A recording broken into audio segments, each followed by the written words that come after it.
Hey, welcome back to JBAcademy. My name is Brandon. Me and Josh the other day were talking about camping trips and how fun they can actually be. But for the inexperienced camper, we both concluded that it can actually be opposite experience, which means sometimes there'll be cautions on the camping trip that you may not know about, and it just may not be a fun experience for you. Okay, as I was talking to Josh, he was telling me about an experience he had while he was camping at the beach. So I'm gonna introduce Josh right now. Welcome, Josh. You aren't going to do the part where... So camping trips can be really fun, but for inexperienced campers, if they bring the wrong equipment, then it can turn out to be very boring and... another word for boring. And you may not want to go back again. So I was telling Brandon about a camping trip that I took to the beach. It turns out that beach sand is actually really hard. We also forgot our stakes.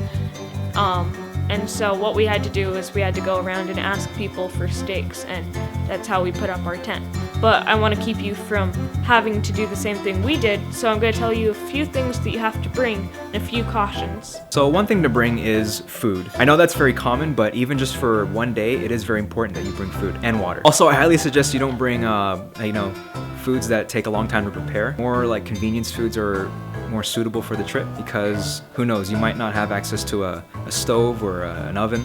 So for breakfast, I suggest maybe donuts or cinnamon rolls. You can get those at like a Vaughn's or a Ralph's or something. For lunch, it's a no-brainer. Cold sandwiches, maybe even a burrito. Anything for dinner is fine for you. You can have burritos, hamburgers are a good choice, or you can have lunch for dinner.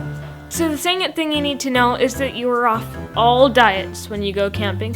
Bring as many snacks as you want, as unhealthy as they may be. Alright, so the third thing we highly recommend you bring is a stove. Now, don't try to go on and carry on your kitchen stove. I mean, one of those portable ones you can find at like a Walmart or a Target. Those are really good for you. Also, you should either bring or find a large stick. This is because when you go hiking, if you go hiking, this is for your protection against mountain lions, bears, etc.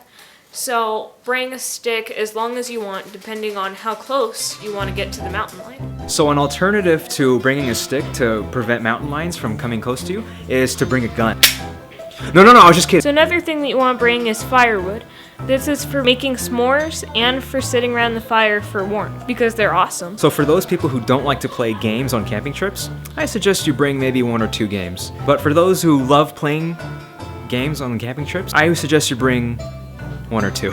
Thank you for watching JBAcademy.